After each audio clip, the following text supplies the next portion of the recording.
Well, with that, you guys, thank you guys for being here. We have quite a few people on already, so thank you guys for taking the time out and joining us again. I'm going to turn it over to Matthew. We can get started. Again, do us a huge favor and message the questions that you guys have. We're going to try to get to all of our most common technical support questions and go over those with you today. Just go over some product. We can talk about highlights or what else we have going on. But in the meantime, enjoy, send those messages, and if you need us, we're right here. So send a message. Yeah, if you do have questions and stuff, guys, feel free to use the chat feature on Zoom, and Chris will be helping out answering some of those and relaying some of those to me. But with that, we'll get started here. We are covering, like Chris said, if you missed it, tech support questions today. So to begin, I'm Matthew Palumbo. I'm the National Trainer for AudioControl. Thanks for joining us today. We appreciate you guys spending some of your time with us. I've got with me Chris Bennett, the National Director of Mobile Audio for AudioControl as well. We are socially distancing here. We are in the same room, but we're a good distance apart, so don't worry about us. With that, you guys, so, every week we do these trainings every Thursday, 11 a.m. They're the same time every week. So if you haven't already caught up on them, you can go back to Facebook and watch the previous Facebook Lives. We're getting better at these every week. So the video stream is getting better. The audio is getting better. The technical aspect of it is getting a little bit better each week. So we appreciate you guys sticking with us and going with us through this while we work our way through it and figure out some of this stuff. So with that, we'll get started. One of the things I always ask every week is, what do you guys want to see in these webinars? These web trainings. I hate the term webinar, so I like to call them weekly web training live from AudioControl. So what do you guys want to see in these things? We're doing these trainings for you. We're doing these for topics that you guys want to see. My email's there on the screen. Feel free to shoot me an email. Let me know what it is that you'd like to see in this training. Maybe it's something that we can do in the future. Some of the topics we get sent are not feasible for us to do, but by all means, we'll consider anything you send. So feel free to send me a topic or an idea. With that, we're going to get started. And the idea for this, you guys, is really just to cover a lot of things that we get asked all the time. I actually personally reached out to all of our tech support staff, and I kind of pooled them together and got all of their most frequently asked questions that they get asked every single day, and they are just covering these things daily. And there's still stuff that gets asked all the time. So we're going to go through a lot of that stuff. And like Chris said, maybe towards the end, we'll still have a little extra time and we can cover some more questions. So the first thing we're going to start with is, how do I set up AccuBass? This is a big one. And a lot of guys think that they know how to do this, but unfortunately have been doing it wrong for the entire time they've been installing LC2Is. I travel around the country and go to different shops, and I would say a good majority of the shops that I go into, if I take an LC2I and I actually hand it to a technician in their shop and I say, here, show me how to set up AccuBass, unfortunately, a good majority of the time, the technician I hand it to does not show me how to set it up correctly. So that's one of the reasons we're going to cover it today, you guys. So also throughout this training, one thing I'm going to mention is at the bottom of your screen, you're going to see a link down there or a web page down there for our knowledge base. Our knowledge base has topics and questions and answers on most of the stuff we're probably going to cover today. And so I included the articles down at the bottom in case we don't explain something as much as you'd like, or maybe you want to show it to one of your buddies at the shop or one of your employees or coworkers. Now you've got a link that you can actually send them to that'll help to answer some of this stuff as well. So the first one we're going to cover is the AccuBass. I'm going to show it to you on an LC2I. And the important thing on AccuBass on an LC2I, you guys, is the threshold. So threshold control, like you see on your screen there, is on the end of the product over here by the RCAs. There's a little tiny hole on there, and it's made to set like a jeweler's screwdriver, a real small, probably flat tipped would be best. You could use a Phillips, but flat tip screwdriver in there, and that's where we're going to adjust threshold. So the way AccuBass works, if you're not familiar, AccuBass is made to compensate for bass roll-off. So if you're dealing with a vehicle that has bass roll-off to where, as you turn up the volume, it has maybe a dynamic EQ and it turns down the bass, or maybe you're working on one of those vehicles where, the volume goes up to 50, but the bass stops getting louder at 30, something along those lines. That's what AccuBass is for. It's made to compensate for the bass roll-off. So the way that we set that up, you guys, is with two controls. There is a threshold on the side of the product here by the RCAs, and there's AccuBass level on the top of the product right here. So when you're setting this up, what you're going to do is you're going to play a song that you're familiar with. Your amplifier and subwoofers and everything are already installed. Everything's working. You play this system at the volume that you know it starts to drop the bass off. So let's use that same example. Let's say the bass stops getting louder at 30, the volume goes up to 50. Okay, so turn the volume up to 30, take the threshold control on the side of the product here and slowly turn this up. The reason I say slowly is because you have to listen for it, and there's a little bit of a delay in hearing it kick in. And what we're listening for, you guys, is for the woofers to kick back into the system. Because remember, at this point, the bass has rolled off, so the woofers are barely playing. So what we're going to do is take that threshold, slowly turn this up until we hear the woofers kick back into the system. Once we hear that the subs are kind of back in where they should be, now we're going to take the AccuBass control on top, and we're going to dial in how much do we want it to compensate. So the easiest way to think of this is when does it kick in and how much does it kick in. That's the way I remember it, and that's the way I think is easiest to remember and recall every time you get in a car. So when does it kick in? How much? So when you're setting up AccuBass and you get it all dialed in, you should be able to, when you're all finished, take the factory volume, roll it all the way down and all the way up to what you found to be max volume in this vehicle, and we should have consistent bass that plays all the way through. At low volume, there should be a little bit of bass. At high volume, there should be a lot of bass, right? It should be consistent with the rest of the system. If you have a setup where at low volume, there's still way too much bass and at high volume, there's not enough, then you didn't set up AccuBass correctly. If you have a weird scenario where the bass drops out and then comes back, you didn't set up the threshold correctly, okay? So that's one of those things that it sounds really, really simple, and once you get into a car and kind of figure that out, and once you hear the analogy of when and how much, it really kind of clicks and makes sense. It's really not that hard. Once you get into a car and set it up once or twice, it's a piece of cake, okay? So let's move on to something else here, move on to the next product. And question is, does AccuBass do what an Epicenter does? The answer is no, it does not. This is a really, really common one too. So we get asked all the times, as does our tech support, if a Epicenter, which is a product, is the same thing as AccuBass, which is what's built into a product, okay? So they are not the same thing.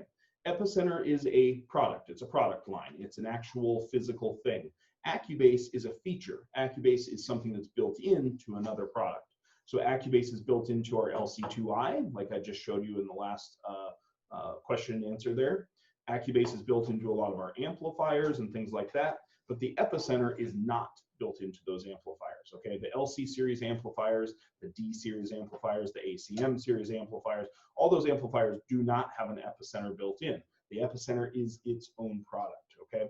So again, like I mentioned a few minutes ago, down at the bottom of your screen, you'll see little links down there or web pages down there that you can check out later if you want to. You can take a screenshot, whatever you want to do. And basically what these are is just you know, our knowledge base on our website. If you've never checked out the knowledge base on AudioControl's site, it's probably one of the most useful things on there. And it's basically a lot of these frequently asked questions and their answers, and they're just really well explained with screenshots and all that type of stuff. So to simply answer this, no, an Epicenter is not the same thing as AccuBass. They are two totally separate things, and that's why I bring it up kind of early on in the presentation here, because it's something that we get asked a lot. Now, some of you are going, wait, you did have an amplifier with the Epicenter in it. Yes, there was a series of amplifiers, the Epicenter 600 and the Epicenter 1200, that did have the Epicenter built in. Those were some of our, you know, kind of first forays into amplifiers with that stuff built in. We made that product line for a year or two, and then we moved on to the LC series amplifiers, which are more powerful, more dynamic input section, just a better all-around amplifier. So nothing wrong with those Epicenter amplifiers. If you've still got one, they're a very cool amp. They're just not something that we currently offer or plan to offer anytime in the near future. So we'll move on to the next question. I got a couple answers for some questions that we're talking about. One of the things too, when we were talking about AccuBass and setting it up properly, the LC2i Pro version that's coming up in the next couple of months, It does have an AccuBass LED on it. And at some point, when we go into talking more about the DSPs and setting AccuBass, really cool feature with the DSPs is the RTA and seeing when AccuBass actually rolls off. Yeah. And then there is an AccuBass LED on the DM608, the DM810, the D4800 amplifiers, the D61200 amplifiers. So setting AccuBass with the DSP is really, really simple, actually. And we need to do a revised video just on that specifically. But something to remember is the LC2i Pro that'll be out in a couple months has the AccuBass LED on it. So with that LED, it's going to be very simple for you guys to move that threshold up until AccuBass engages. So it'll be a lot easier to set up for you guys on the LC2i Pro. Yeah, for sure. The other thing that kind of goes along with that is we get asked sometimes, why is the threshold on the side of the LC2i over here? I don't have a perfect answer for that, but I can tell you that in the new LC2i Pro that's coming in a couple of months, like Chris said, the threshold control is now on top of the product rather than on the side. So for those of you that are looking at this going, well, why did they put it there? Well, we've already moved it in the new revision. So you'll see that here in the next couple of months. And then Bruce W. did ask with AccuBass, do I need to use an RTA to determine when bass roll-offs? You know, it's one of those things that traditionally we've always said you can do it by ear, and you can do it with great success by ear, but obviously to have it you know, engage at a very specific time, you would definitely want to use an RTA. Totally not necessary when you're talking about most of the bass add-ons. Most technicians are going to be able to get in there and do it pretty accurately. But you know, if you are somebody who really wants that pinpoint accuracy when it rolls off at, say, 3 dB, you want it to kick in another 3 dB, then yes, using an RTA would definitely help. Another one is AccuBass necessary to use if I am using a digital audio processor as my main source in the system. You know, AccuBass was designed as a bass roll-off feature, but it can also be used as a bass boost throughout the whole threshold. So you can determine where it kicks in even with an aftermarket source or anything like that. So if at low volumes you don't want that much bass, you want to, you know, be very listening. Maybe you only rail on your system when you're in the car by yourself and you're listening to it at higher volumes. You can still absolutely use AccuBass to actually kick in at a higher volume where you're more than likely only going to be using it when you're alone in the car, where if you have somebody in the car with you, you're at lower volume, you may not want all that bass. I used to have customers that would use it for, you know, when they're in their daily driver and they had the volume at a lower volume, they were generally listening to like talk radio in the morning on their way to work. And then we would use AccuBass to kick in more bass at high volume, because when they played music on their way home from work and they wanted to rail on it a little bit, that's when they wanted more bass in there. Now, if you just turned up the bass, okay, well now at low volume, when you're listening to talk radio, it would be too much, right? So that's where we used to use it at my shop sometimes just to help compensate for that. And it works awesome for that. On the RTA topic too, I think the short answer to that one too is like with an RTA, I mean, anything can be better when done with an RTA, right? You can always be more exact. Can you do it, you know, without an RTA? Absolutely. But will it be better or more precise with? Yes, just like anything, really. I mean, just like tuning a car. We've all tuned cars by ear before, right? Are they tuned better when they're done with an RTA? Absolutely. So I think that's kind of the short one to that. So we talked about this. We'll move on to this one here. So we get this one a lot too. And this one comes from not just end users. This one comes from shops. I got a call on this one just yesterday morning from a shop down in Texas or Arkansas, somewhere down there, and asking, are the main and the bass outputs on the LC2i the same? And the answer is no, they're not. So the outputs on the LC2i are labeled main and bass for a reason. A couple of things here. The bass output on the bottom side of the LC2i is crossed over. Now, it's not crossed over at 80 hertz or 100 hertz or anything like that. It's crossed over right at about 1,000 hertz, okay? So it's about 1,000 hertz low pass. Why is it crossed over at about 1,000 hertz? Because a lot of guys are going to want to use an Epicenter after the LC2i, and we'll dive more into that in just a second. But when the big topic that comes up with this is, okay, well, how am I going to control these? How am I going to make these do what they're supposed to do when I have two separate amplifiers or two separate channels that I'm using? So that's why we have separate controls here for main and base. These directly control their, prospective outputs there. So the main control here on the top of the product controls those main RCA outputs. The base control controls those base outputs. But more importantly, you guys, the one that I get asked a lot is not only are the outputs the same, but does AccuBass affect the main output on the LC2I? The answer is no. The AccuBass only affects the base outputs on the LC2I. I've had a few guys that swear up and down that it affects the whole thing. That's not the case. AccuBass is designed on the LC2I to just affect the base outputs. So keep that in mind. So you can safely use AccuBass even though you're adding on maybe a 2-channel amp as well to run some component speakers or something like that. You can safely use AccuBass in here and not have to worry about it affecting those outputs. So moving on to the next question here. This is a good one. Why is the maximized light always on? So this is one that we get a lot of calls into the tech support team here at AudioControl. A lot of phone calls in from both professionals and consumers on this one. And basically what they're asking is, hey, I just installed this LC7i or whatever the case may be, and this maximized light is just on solid. I don't even have any music playing yet, or nothing's even turned up yet. Why is that maximized light on my LC6i or my LC7i? Why is it on solid? What's going on? So what we find 99% of the time when guys have a 6i, 7i, 8i, whatever it is, and that maximized light is on solid, it's an indication that there's a problem with something to do with ground, okay? 9 times out of 10, what we end up finding out is that the ground to the unit itself is a really poor ground.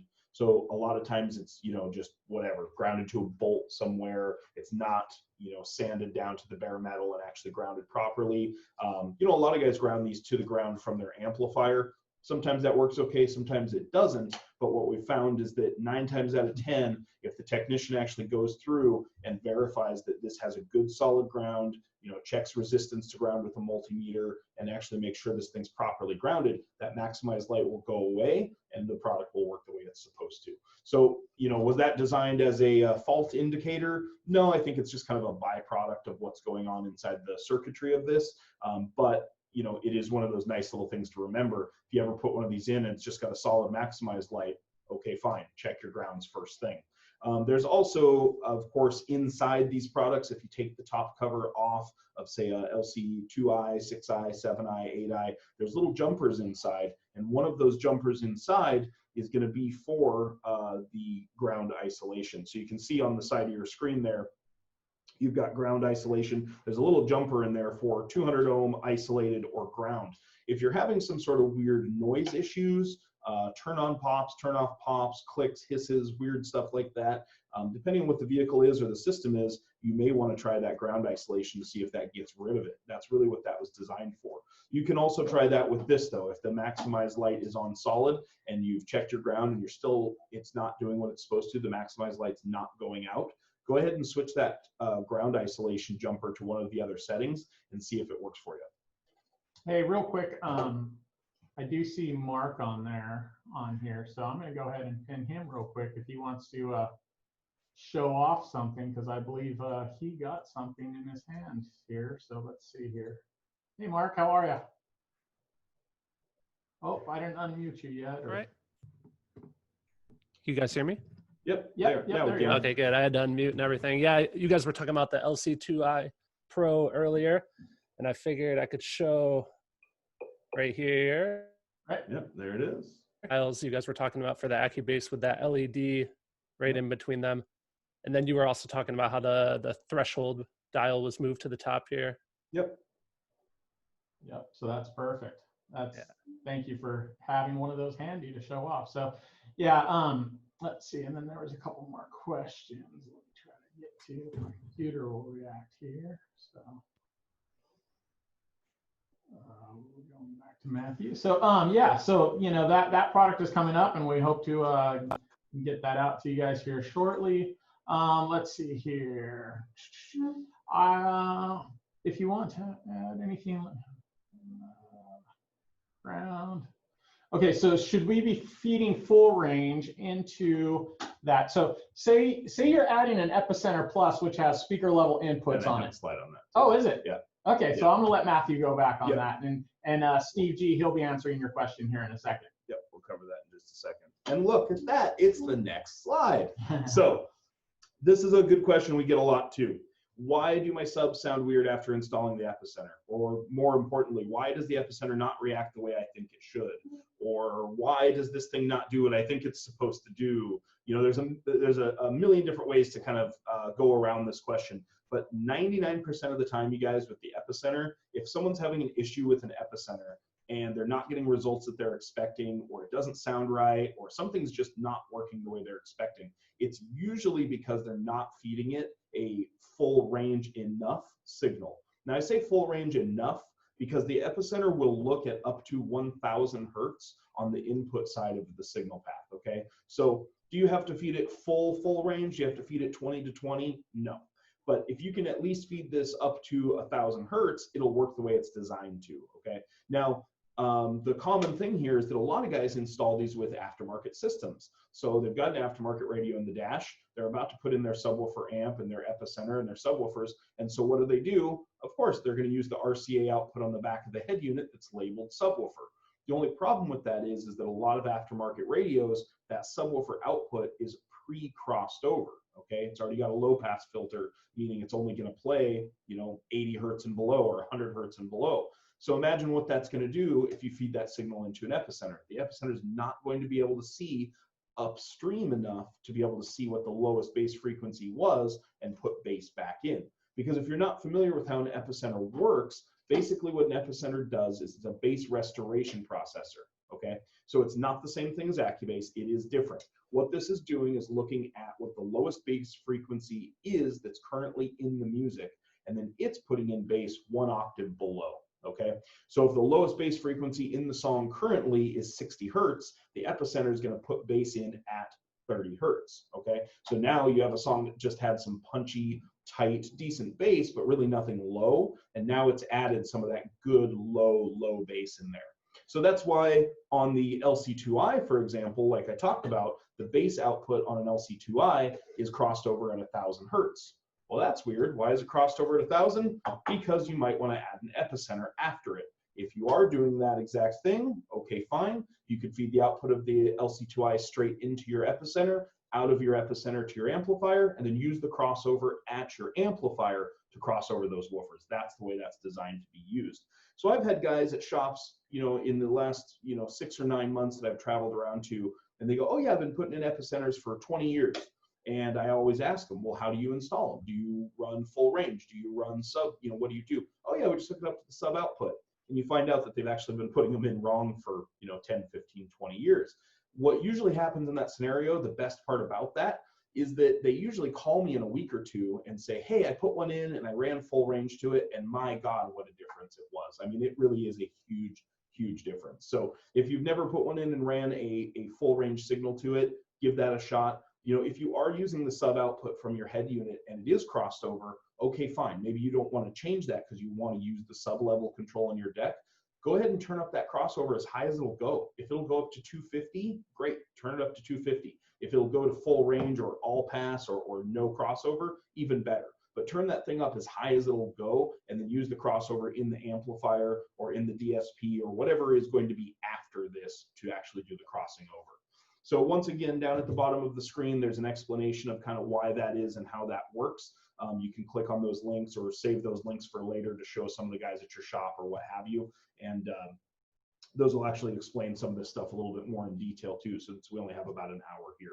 Yeah, so just to finalize, if you are using an LC2I, the LC2I was specifically made to have, that 1000 and lower signal pass through it. So if you are planning on using an Epicenter, you might not want to use the factory sub output into the LC2I. It might be better to find something, mid-range or something like that speaker that has more information in it. So yeah, grab a rear door speaker for signal or something like that. And if you're using the Epicenter Plus, you're not using the LC2I, maybe you're using the Epicenter Plus, then that's fine too. That has speaker level inputs on it, but same thing. don't grab signal from the factory woofer in a lot of vehicles because it's going to be pre-crossed over if you're using the Epicenter Plus. So hopefully that answers some of the questions that were coming from some of the chats. Yep. So the next one, will the remote out work when using GTO or when not using the remote in? The answer is yes, it will. So the cool thing about this, you guys, is let's say you're putting in an LC7i or an LC2i or whatever the product is, okay? You're putting this in and you're working with a vehicle that's going to work with GTO. So we're going to use GTO to turn on the product. So what's going to happen is it's basically signal sensing turn on, okay? It's going to turn on your LC7i, and what's going to happen is obviously it'll turn this on, but even though we don't have anything coming in to our remote input, our remote output is still going to work, okay? Now this applies to not only the LC6 you see on the screen, the LC7 you see in my hands, it also applies to our amplifiers. So if you use GTO to turn on one of our amplifiers, and use signal sensing turn on, that's great. Once that turns on, the remote terminal on the amplifier becomes a remote output to turn on the other amplifier in the loop. Maybe you're using an LC612 or something like that. Great, you're using GTO to turn that on. Now you can use the remote terminal on that LC612 to turn on maybe your LC 1.1500 sub-amp or whatever it is that you're turning on down the line. Another question we get with GTO and remote turn on and that sort of thing somewhat often is how many amplifiers can I turn on with your remote output? And that's a really, really common question. You know, we could get really technical and get down to the exact answer of how many milliamps and this and that. The short answer is about 2, okay? That's to be safe. We say you can turn on about 2 amplifiers with the remote output of any of our products. If you want to turn on more than that, it's really easy to wire up a quick relay and do that. We even have the relay diagram on our website. Those relay diagrams are all over the place for how to do something like that. It's just a really simple, you know, single pole, double throw relay. Take that, wire it up, and you can turn on as many accessories or amplifiers as you want to based off of a remote output. One last thing that I'm going to throw in here is that in the slide right now that you're looking at, the LC6i, that is the black LC6i. LC6i has been around for a lot of years, guys. So if you have a gray or a white LC6i, it did not have GTO on it. It wasn't until 2 years ago we did a board revision. So now that LC6i does have GTO. So just another side note, Good if catch. you have one of those older catch, Chris. LC6is from, you know, up until a couple years ago, it does not have GTO on it, okay? That's a good catch. All right, so moving on to another question here. Can you send me the wiring diagram and color codes for my vehicle? Unfortunately, we cannot. We don't have a database here at AudioControl of every vehicle and what speaker wire colors go for your vehicle and, you know, hey, where's the location of the factory amplifier and all that stuff. We are an audio manufacturer. We're making products, right? We're making amplifiers and crossovers and DSPs and these things. We are not a 12-volt shop. We're not a shop that works on cars, so we don't have that info. I know that might sound really common and silly, like why even bring this up? You would be amazed at how many times a day we get called and say, hey, can you send me the wiring diagram for my Cadillac XTS? No, we can't. That's not something we have. And I'm not just talking about consumers. We actually get shops that call us for that information too. So if you're laughing and going, oh, come on, nobody calls for that. We get calls every single day for that. So off to the side, I listed a couple of links that might be helpful. Some of you may already have access to some of these things like direct text and that sort of thing. All Data is a subscription-based service, but really, if you're gonna do this as a profession, if this is not just a hobby for you, if this is not just a job, but this is going to be your profession, this is what you do, then All Data is really something you should consider, because when you're looking for where that module is or what color that wire is, that's really one of the best sources. So the other couple of ones on there are potentially free depending on what your shop has or what you have access to. And then just the GTO questions. GTO, is there a way to validate if it's going to function on that particular vehicle? So I've got a slide for that too. Okay, so he's got that one covered. It's coming up. And then does GTO need to see a certain frequency range to operate? So I'll let you take over. All right, so let's move on here. And so why is my system making a strange noise after I added an amp and sub? So this is another common one that we're getting from not only consumers, not only end users, but from a lot of shops as well. And if you've never ran into it, it's a trip the first time that it hits you. The first time that you run into this, you are going to be scratching your head going, what is going on? So the common scenario is the car is in the shop or in your garage or in your install bay if you're a professional. You're installing an amplifier and subwoofer, adding it onto a factory system, and everything sounds great. You know, you're tuning it in the shop, you're playing it, everything sounds good, you're all good to go. So you button everything up, you put all the panels back together, and you shut the doors, and you go to pull the car out of the install bay, is normally how this goes down, and you get a really loud, kind of reverberating bass noise that's louder than everything else. You could have the volume down really low a lot of times and still get this just woo, woo, woo, woo noise through the whole system. And it's incredibly loud when it happens. So if you've never experienced that, that is a common thing that can happen, and it's based off of ANC, okay? When this happens, 99.9% of the time, it's ANC that's causing it. What's ANC? It is active noise cancellation. If you're not familiar with this, what this is, you guys, is it's a system that car manufacturers are putting into their cars to try to make the interior quieter. And here's kind of how it works in a nutshell, okay? I'm not going to get super, super technical and deep on this stuff, but active noise cancellation works by placing microphones in the vehicle and basically having those microphones listen to what the noise in the car currently is, whether that's road noise or whatever, tire noise, wind noise, you know, whatever that may be. It takes that noise, then plays it through the vehicle's speakers out of phase to create cancellation.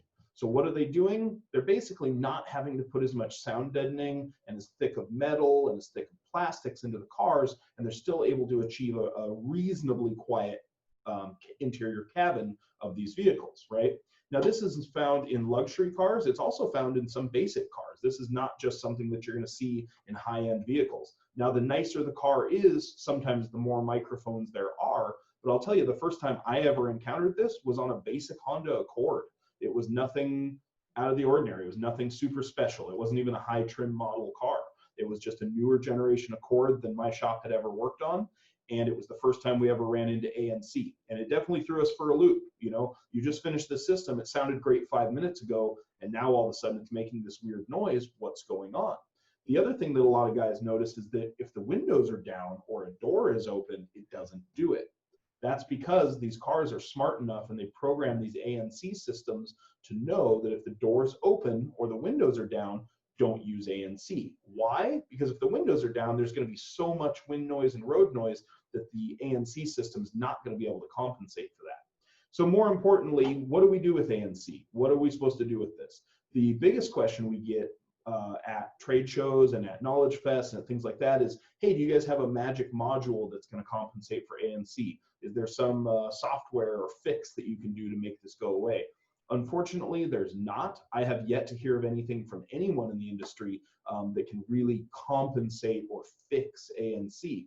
The only real way to fix this in your system or in your customer's system if you're working on their car is to basically disable or disconnect the microphones, okay? Now, that may mean finding a module and just unplugging it. That Honda Accord that I mentioned that my shop worked on a couple years ago, that one was a little module kind of up inside the dashboard below the radio, and you just unplugged that module and it disengaged the system and all was well.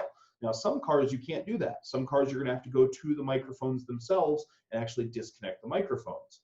To make things even trickier, some cars you have one microphone that does Bluetooth phone call audio and ANC. Now on that microphone, obviously you don't want to just disconnect that because now you've just disabled the guy's Bluetooth phone calls. Your customer's not going to be super happy with you if that's what you end up doing. So you really have to be careful with ANC, okay? The other alternative with ANC is you might get lucky and you might get one of the vehicles where it can be turned off. I've also ran into this personally. I had a customer with a Lincoln Nautilus, which is a new model for Lincoln. It's kind of a smaller SUV. And this Lincoln had several microphones in the headliner that were running the ANC system. We asked our local Ford Lincoln dealer if they could actually turn off the ANC system. It was a long shot. I didn't think they'd say yes. But thankfully, they were able to actually plug into that car, use the Ford computer system or what have you, and actually go in and just program it to be off.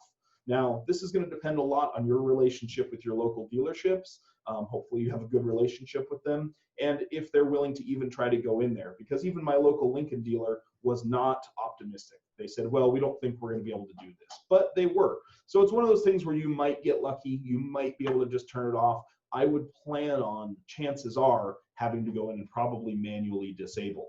So one of the things that I put on the screen there for you off to the side in the blue is a Facebook group. This has nothing to do with me or AudioControl or anything else. This is just to help you guys.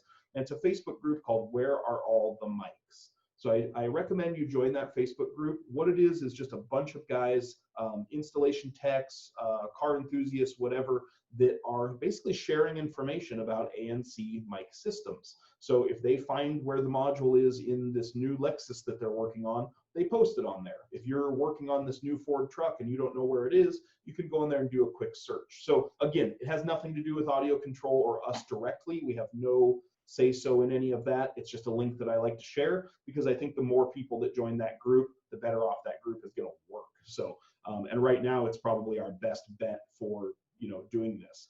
There are some integration companies out there like PAC has come up with a couple of T-harnesses and things to kind of bypass the ANC systems and things like that. But right now, as far as I'm aware, the support for those is really only a few models out there. So generally speaking, you're still going to need to manually bypass most of these ANC systems. One of the things that I wanted to just hit on was if you are a consumer or you are a retailer that has a consumer that is even slightly educated on ANC and they come and they ask that question of you, hey, I know my car has active noise that does this or that. Instantly, you should be thinking about sound dampening. I mean, let's think about the whole reasons that active noise cancellation even exists in the first place. Instead of just trying to solve the problem of what's going on with the woofer, let's solve the problem that manufacturers saved millions of dollars, hundreds of millions of dollars, taking out sound dampening of cars and then using software to try to overcome that. The whole premise is, we're regulated as far as, hey, we need to have X amount of fuel economy and stuff like that. And so they lighten up the cars, they take out the sound dampening. So instantly, if I was a retailer and I had a car that had ANC and the consumer or customer even knew slightly anything about it, I mean, I would just be like, hey, by the way, we're going to need to do a master pack of sound dampening on your firewall and all that stuff to help alleviate some of that road noise. Not because it's going to make a difference whatever work we're going to do, but because it's just needed in your car. And that's one of the ways that the manufacturer has saved money and done that. So yeah. ANC, to me, should be a good selling point in getting the labor to do quality sound dampening material in a car. Yeah, that's a great point, Chris, because you're right. I mean, once you disable that ANC system, and you may have a customer ask you this, I know mine used to ask me, was, okay, fine, so we're going to disable this system so that the subwoofers don't sound weird, but what about what that system was designed for, which was to compensate for noise? Is my car going to be really noisy when this is all done? Now, there's a lot of shops that just say, oh, no, it'll be fine, you won't really notice.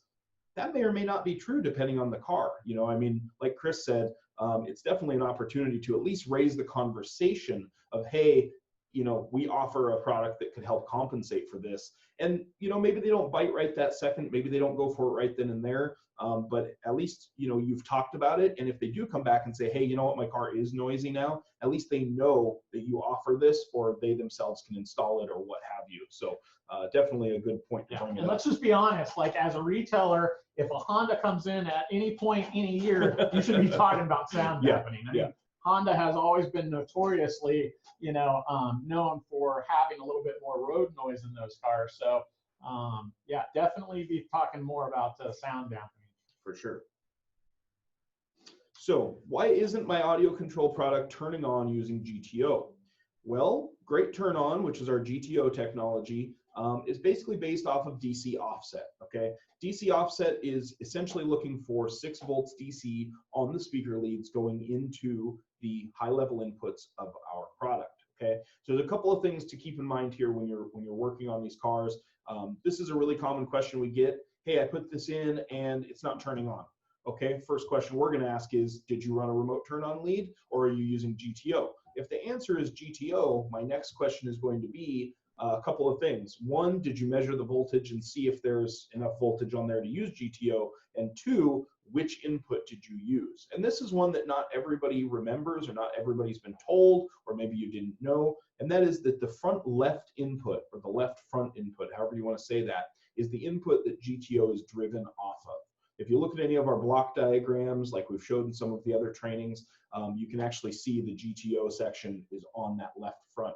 So if you're using, say, a LC7i or something like that, and you choose to use the middle set of inputs, channels 2 left and right as your main set, okay, fine, but don't plan on that turning it on via GTO. You're going to need to at least loop a set of wires over to the main input in order to trigger that and make it work, or you're going to need to just run your own turn-on lead. And that's why I've got the little unhappy face over there. Nobody ever wants to be told that they have to run a remote turn-on lead. They were always hoping that GTO or auto turn-on was going to, solve all their problems and make things easier for them. And that's what it's designed to do. But the fact is that not every car is that going to work with, okay? And the newer the vehicle is, and the more European the vehicle is, it seems, a lot of the European cars specifically, GTO doesn't seem to work as well on really late model, 18, 19, 20, 21 vehicles and European vehicles specifically. It just doesn't seem to be as compatible with those types of cars.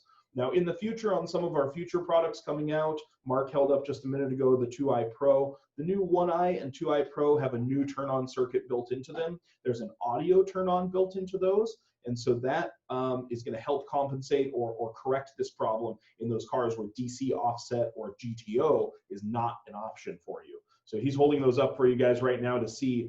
You'll see there's some little switches on the front for not only the ground isolation, the turn-on mode, and the LGDs that are built in. But that turn-on mode doesn't just have remote and GTO anymore. Now it has a section called audio as well. And that's going to be specifically to basically help take care of this issue.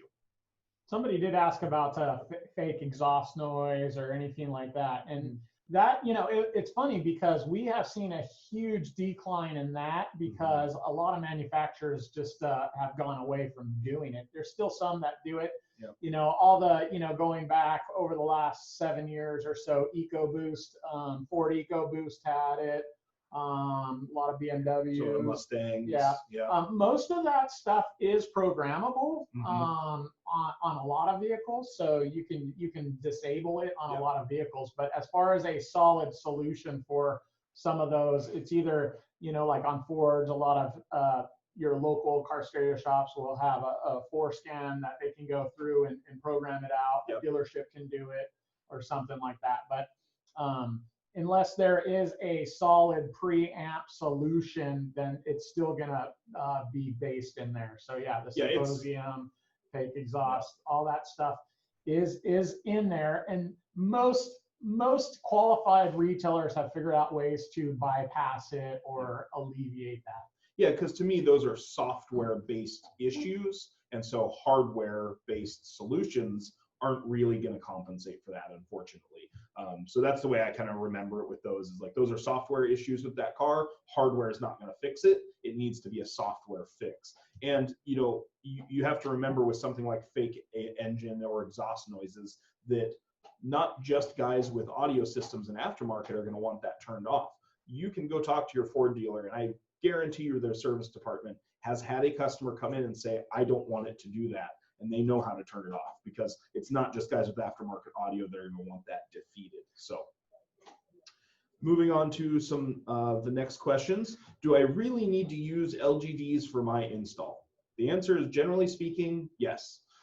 With most late model vehicles, I mean, just about everything on the road these days has a Class D chipset, either in the head unit itself or in the outboard premium system amplifier.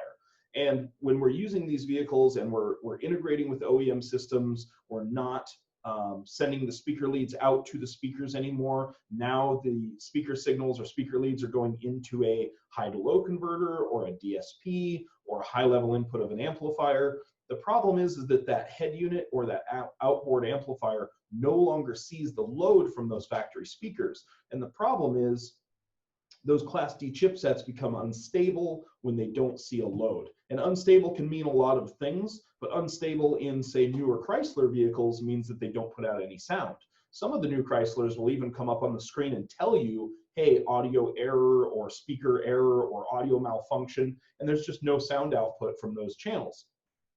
Excuse me, I actually had a dealer call me the other day with a new Jeep Gladiator, the new Jeep truck. And he says, hey, I'm putting in the system and I don't understand. I'm not getting any output of it, out of it. And he was using the blue LGDs. Now that was a 2020 Jeep Gladiator. That truck actually requires one of the LGD 60 or LGD 20 LGD models based on whether it's amplified or non-amplified. So the short answer here, you guys, is yes. Pretty much every modern vehicle could benefit from an LGD. I spoke with another customer the other day. This was an installer at a shop. And he says, you know, I'm just getting these weird kind of pops and clicks out of this system. Every once in a while, it'll drop a channel and it'll come back instantly. The amplifier's not going into protect mode. Do you have any idea what's going on? And it was a Lincoln that he was working on. And found out that actually in that Lincoln, it needed an LGD. He put a set of blue LGDs in that one, and what do you know? It solved the problem. The channels quit blipping in and out.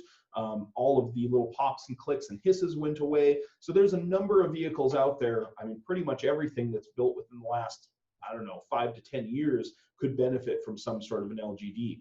If you want to learn more about LGDs, we also did a whole hour training on just the LGDs. And you can find that on our Facebook page, on the AudioControl Facebook page. You can go back a couple of weeks and watch the Facebook Live, or if you want the Zoom copy of it, you can email me and I can send you the Dropbox link to watch that directly if you want. But we dug really deep into just the LGDs themselves. The other thing to remember with LGDs, you guys, is that these are really, really easy to put in. They're super basic and they don't take very long to put in there. As far as cost goes, they're minimal costs, so they're an inexpensive insurance policy to make sure that the car doesn't have any issues, nothing has any sort of reliability problems down the road. I mean, really with these things, they install in seconds. I mean, if this is your product and you put in your speaker wires into your LC7i, you go, oh wait, I was supposed to use an LGD on this one. We just unplugged the connector we already had, take our LGD, plug one end of it into the product, the other end of it is going to take our speaker wire, and that's it. I mean, it's a 5-second install like that. So whatever it is that you're working on, these will help with those types of issues. The other thing to keep in mind is if for some reason, I don't know why you would, but if you're installing something other than AudioControl, you can use the LGDs with other products. All you've got to do is just cut the loop itself and use each end of the wires, or you can undo the little set screws there and take the wire out and put it into the other product. So some basic stuff on LGDs there. Moving on to the next question here. Why won't my computer connect to my DSP amp or processor? So we run into this one a fair bit with guys as far as, software and computers and stuff is concerned. Anytime you're dealing with anything software based, unfortunately, sometimes you're going to run into issues, right? Everybody's computer is different. Everybody's stuff is a little bit different, depending on what their computer is running and that sort of thing.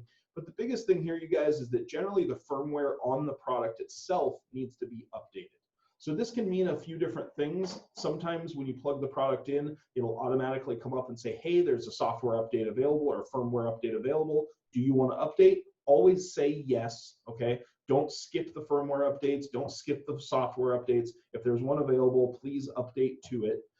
The other thing is sometimes I'll have a call from a tech or a shop, and he says, hey, I connected this thing a while ago. Now I'm trying to plug into it, and I can't get anything to happen. What's going on? Usually in those cases, we need to go in and manually update the firmware. And so usually that's going to require just plugging into it, and there's a sequence of steps we can go through. I'm not going to dive into all that stuff here because it would take too much time, but there's a link down at the bottom of your page there that shows you how to manually update the firmware. Of course, you can always call our tech team and stuff like that too, and we can walk you through some of this stuff, but really it's pretty easy once you see the quick steps down there at the bottom of the screen. I'll hop in there. Yeah, go for it. So the other thing to remember, you guys, is when you plug in, if we send you a product, so say you installed a D4800 amplifier 2 months ago, and then you buy another one and it comes in and you plug into it and it says there's a firmware update, you might be doing it backwards. Right. Because the firmware is built into the software. So that software on your computer has the firmware package in it to make it communicate back and forth. So if you go through and plug into it and it says there's a firmware update available, you're actually putting old firmware onto the amplifier because your software is old. So the key here is to, if that comes up, to know, hey, I need to make sure I'm on the latest revision. So we go by numbers. So like our latest release is March 23rd, 2020 is the date on it. So you want to make sure that you actually delete the software off of your computer altogether. All right, get the latest software, and that amplifier that you just got in just now for this new job, you know, you want to make sure that you're using the correct software for the firmware that's on that amplifier. So it's a two-way street. You want to make sure that no matter what, both of them have the same firmware software on each unit when you connect it. So it works both ways. Let's make sure by deleting software, if you've had the software on your computer for more than 4 weeks, chances are just before you even plug it in the first time, just delete it, go to the website, grab the latest software, and then plug in, and it'll make your life a whole lot easier. Because we've had tons of guys who will actually say they still can't get it, and then we log in and we make sure that they have the current software, and then force the firmware update, because you're constantly going back and forth on it if you're not doing it in the proper sequence. So make sure you start off with your laptop. Make sure your laptop has the latest software. Go to the website, verify that, put it on there, and then when you plug in, chances are if it's something you've gotten in just recently, you're not going to need to do any updates. So that's very, very important. Yes, that is important. Good point. So moving on to the next question on here, how do I sum the signals on an LC product?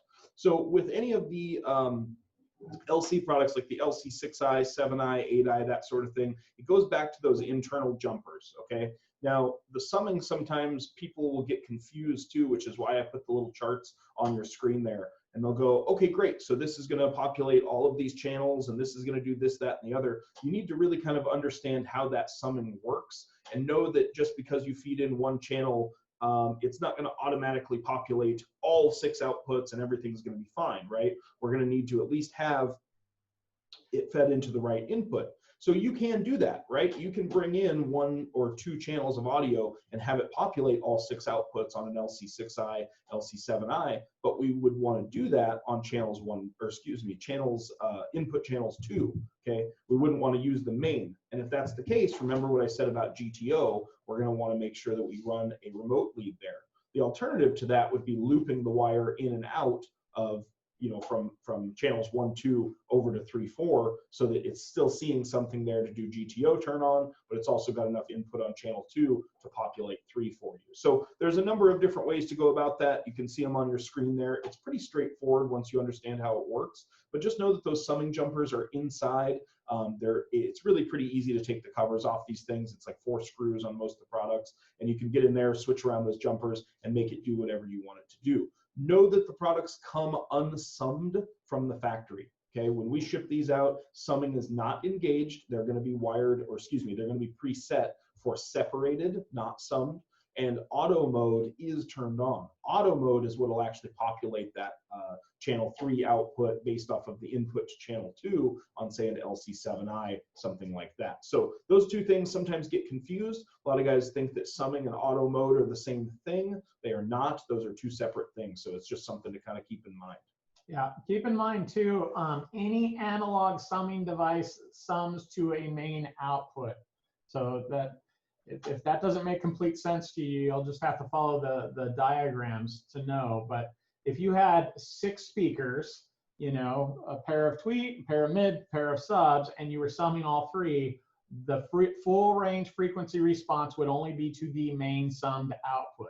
Right. All right. So it's a matter of, if you lose fader, there are some applications where you might decide, hey, I have a main output and I'll Y off into my 4 channel.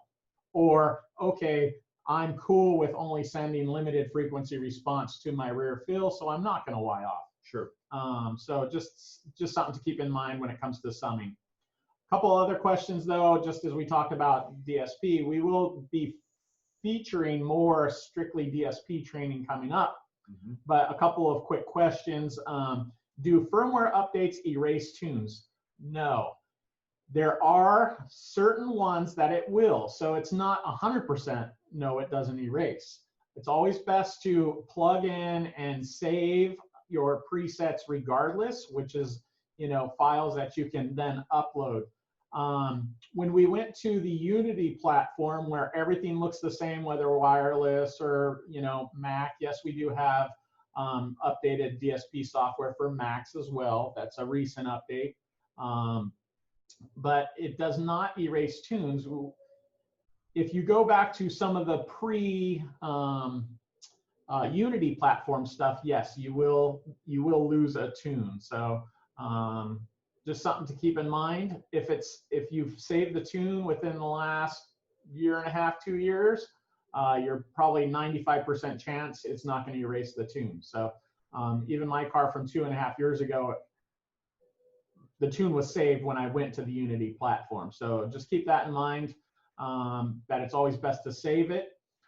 It's also always best with DSP if you have some questions or you see some weird tick to save that file, you can actually email those files to us and we can get in there and kind of look and see on that file what it looks like. There's a lot of times guys will say, oh, no, it does this, and then we get the file and then we can see an error in how they populated the matrix where it was looping through or something like that in the DSP. So it's always best to save your files, always best to use those. And if you do have some weird quirkiness in DSP, you can just email us the files. We can load it up.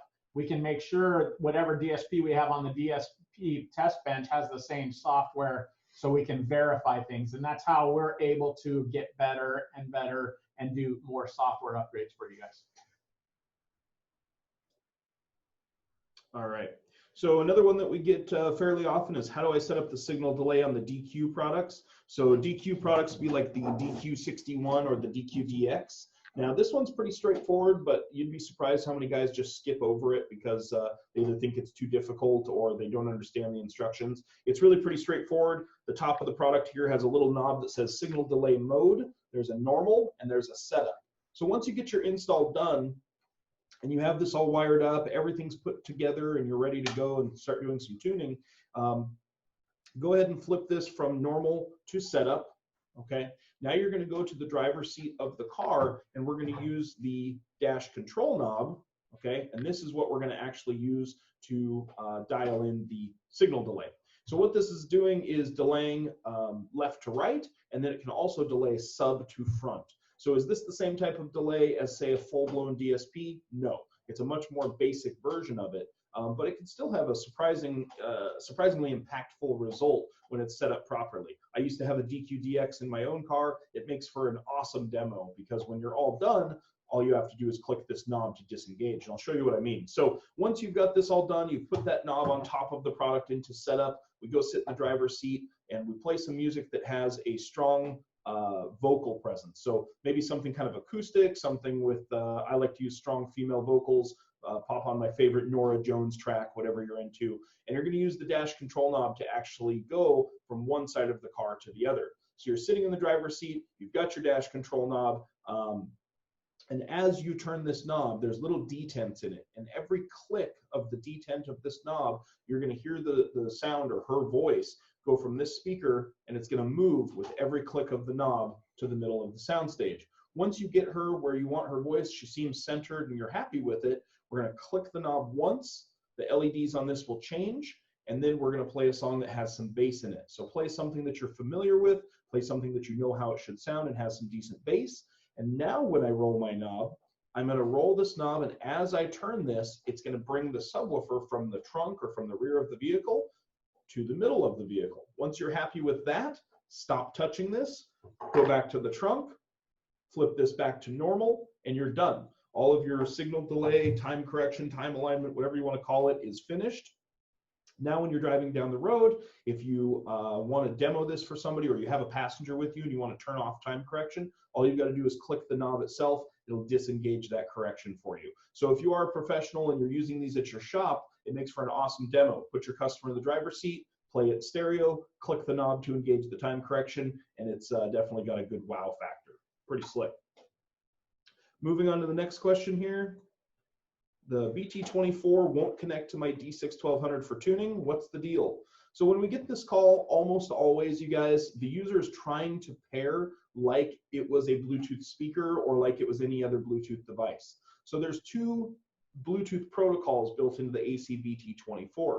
You have a streaming protocol for playing audio, and then you have the app protocol for actually controlling it.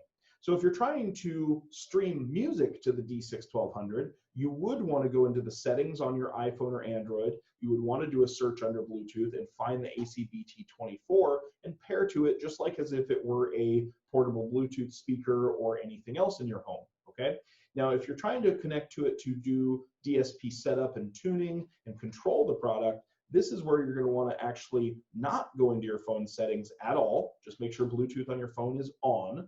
Now, with your phone on and with the product powered up, go into the DM Smart DSP app, and once you're in that app, you'll see a separate window light up that says, you know, device found, and it's going to show the serial number of that Bluetooth device, of the BT24. You click on that to connect. It'll take a few seconds to do its handshake, and then that should come up and say hardware is now online.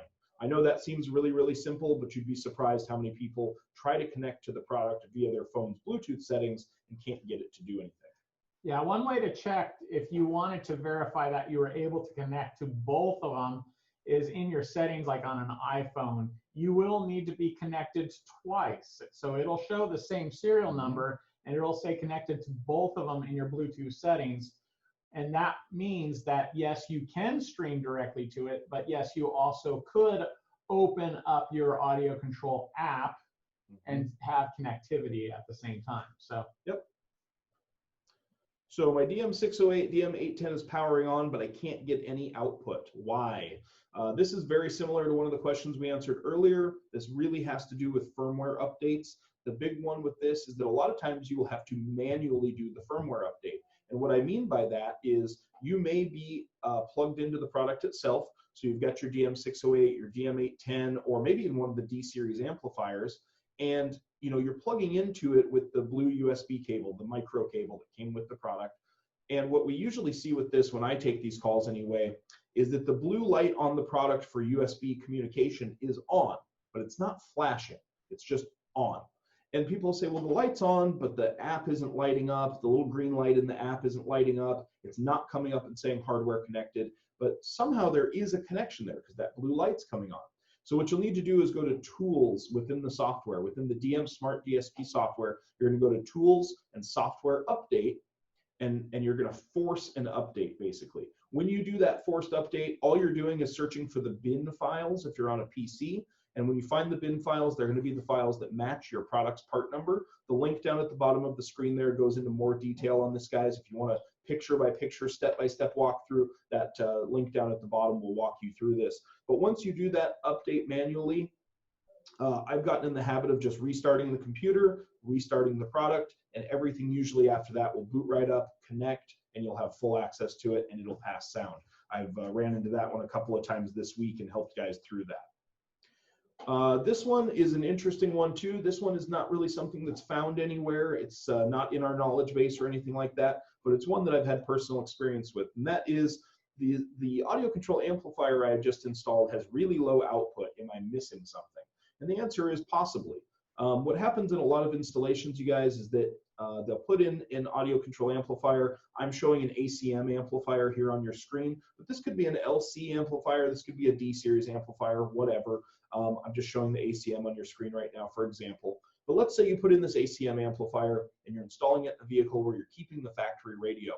So what do? We find a set of speaker leads that have signal. We feed them into the high level input. We run power and ground. Maybe we use GTO. Maybe we run a remote turn on. Then we put in our speakers or put in our subwoofer. We call it a day, right?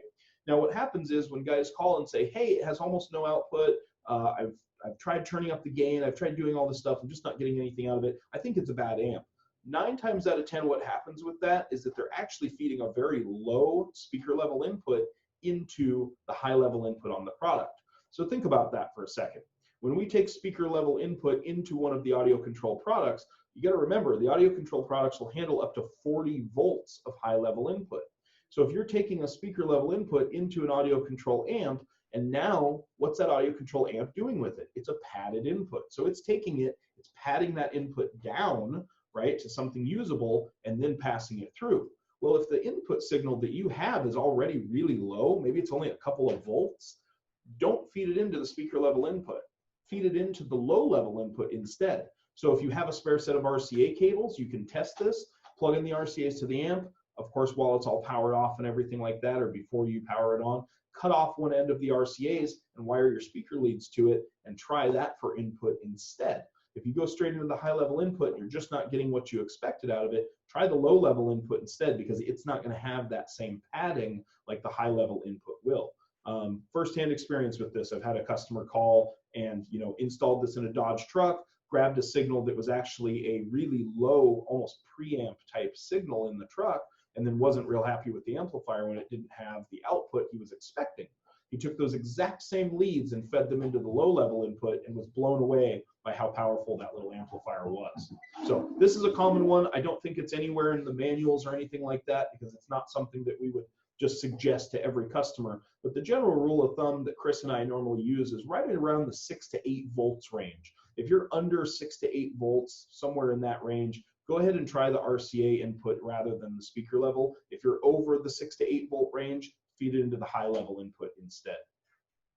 That also, I would talk about just being dynamic or not. If you are sending 40 hertz or something like that on a test tone, on a sub output, and you're going into like an ACM 1300 and it's 10 volts even, no, I think that's okay to go into RCA. Sure. I mean, it's because when you're playing, it's not that full dynamic 10 volts all the time. Right. So, it just depends on what you have going on there. It's always best to test and know exactly what you're working with. And this one would be answered readily if you had the test tools. If you had a DMRTA or you had the tools to test this ahead of time, you would have already known, and you probably won't make that mistake if you have the tools to test it. Yeah. And this doesn't just apply to amplifiers, guys. Let me be really clear about that. This also applies to our DSP products, because that's another one that we run into sometimes, is they say, well, I'm using the high level inputs on the DM608. Even with everything cranked up as high as it'll go, I just can't get the output I was expecting. Why is that? 9 times out of 10, if they actually go in and do some measurements, they'll find out they have a really low signal and they should have used the low level inputs instead. So we're running out of time here, so let me see if we'll cover. I'm going to take one more. Yeah, go ahead. Here. That's pretty much it for questions. So from Michael Jones, which knob should I use if there is a D4800 and an LC1800? That's an exceptional question. So, yeah, that's a great question. It depends on the tune. If you're having multiple tunes in the DSP, then I would say use the ACR3. Mm-hmm. But if it's for a customer where you're doing a bass tune, they're going to stay on that tune all the time, then I would say use an AC R1 in the LC1800. In the LC1800. So it just depends on the customer. If you're setting up multiple tunes, then you're going to use the ACR3 on the D4800. That way you have one knob that can do bass across all the tunes and stuff like that. The only other thing that makes a difference for a consumer is that if you're using the ACR1, it is just a regular pot. So it's going to turn on and off wherever you leave it. Where if you're using the DSP to control the subwoofer, wherever you set it at the DSP, it's going to start there all the time. So if you have the subwoofer ramped all the way up when you turn it off, but you have it saved in as a preset at, say, -20 dB, during startup, it's always going to start at -20 dB. So you can use either one. It depends on the customer. It depends on ease of use. Yeah. In my car, I use the ACR3, and it's become really easy for me to use it all the time. I know when I get in, if I'm by myself, I want to ramp up the bass a little bit. But it's also nice to know, like, if somebody else gets in the car with me during startup, it's not going to be like a boom, boom, yeah. So the other thing to consider with that too is the application. If it's an older vehicle and maybe you're not doing a head unit at all, maybe you're just streaming into that D series amplifier, you may want both. You might want the ACR1 for the LC1800 just to be a sub control, and you may want the ACR3 for the D series amplifier to be master volume, right? If it's a vehicle where maybe there is no head unit, or maybe you're not using the factory source unit at all, you're just going to stream into the AC-BT24 or whatever the case may be, you might actually want both. Our last couple of demo vehicles at CES and SEMA were set up that way, where they just had a master volume and a sub level. They were an ACR3 and an ACR1, and it works beautifully. It's really cool if you're doing classic cars and that sort of thing, or any sort of weird, unique project. So that pretty much wraps it up for us, guys. That's about an hour or so. We try to keep these things to about an hour. Again, we want to say thank you for joining us each week. If you didn't hear